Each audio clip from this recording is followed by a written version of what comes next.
Hi guys, welcome back to the Educated Barfly. Today we are going to teach you how to make a Negroni. Now, the Negroni is probably one of the most iconic drinks featuring Campari probably ever, and it is very popular now. It's very popular. It is so popular nowadays that Campari actually does a Negroni week where they get bars to make Negroni variations, put them on a menu, and then they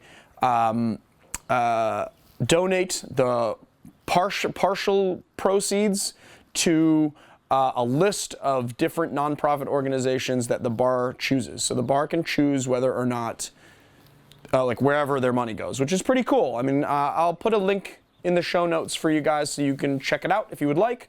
The quick history on this drink is that it was created in Florence, Italy at a place called Cafe Cassoni in 1919. And it was created by basically a count by the last name of Negroni. I can't remember his first name. Maybe it's like Caselli Negroni or something. Asked his bartender friend to strengthen his favorite drink, which was the Americano, with gin by replacing it the soda water with gin. Now, because an Americano is a tall drink and served with like 6 ounces of gin, nobody's going to do that, so they just shortened the glass and they made it equal parts of sweet vermouth, Campari, and gin. Pretty simple cocktail. It is served on the rocks usually with a big piece of ice these days. Sometimes you'll see it up in a coupe, but for the most part, and if you want to do a traditional version, it's in a rocks glass. The other thing I want to say is that because Campari is such a huge flavor, I've decided to use Carpano Antica vermouth. Now, Carpano Antica vermouth, you'll see it in a lot of menus, and in my opinion, I don't bash other bars, but in my opinion, I kind of feel like bars use this because it seems high-end and it seems like craft, but they put it in cocktails where it shouldn't be, where it kind of overpowers the other flavors of the cocktail. That being said, because Campari is such a huge flavor, you really can add our Carpano Antica, which is like a very big, bold, chocolatey, coffee-esque sweet vermouth. So we're going to be using that. I just feel like taste through this when you're putting it in cocktails because it can very easily overwhelm more delicate flavors.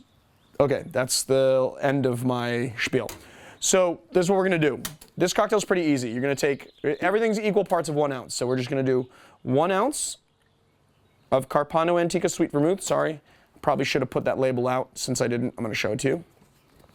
All right, 1 ounce. 1 ounce Campari.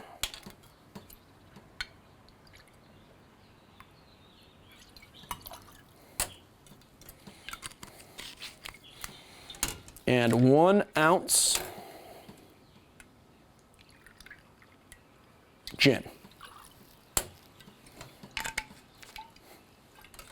We're going to take our big ice. It's a nice clear cube of ice. We're going to, this because it's more square than the glasses, we're actually going to have to take an ice pick and knock off a side or two. We're going to use our spoon to sort of like lay it in there. Nope, see, it still needs a little knock off. So you got to kind of sort of fit it to the glass, but you don't want to knock off too much because you want to make sure that it fits really nicely in there. And you want to make sure to put a tempered piece of ice in there because the tempering of the ice is going to make sure that the ice doesn't crack. If the ice does crack, if you put cold ice there and it does crack, all you need to do is just let it sit for 10 seconds and the ice will refuse itself on the inside. And here we go, just a little stir. I've said a lot about stirring, but I will just say that especially with tempered ice, you just want to kind of check the dilution, stir slowly, and make sure that your cocktail is, the glass is kind of frosted on the outside. That being said, I will say that because this is such a low ABV cocktail, it actually really doesn't need that much stirring. You can let the ice just sit in there. It doesn't need to stir very much. So we do that, and then last but not least, and I forgot to put it on our set, but last but not least, we're going to take an orange peel. And we're just going to, now some people will flame the orange peel. I choose not to. You just get it on there, nice and just spritz it like so. Wipe it on the outside of the glass. And there you have it. A Negroni.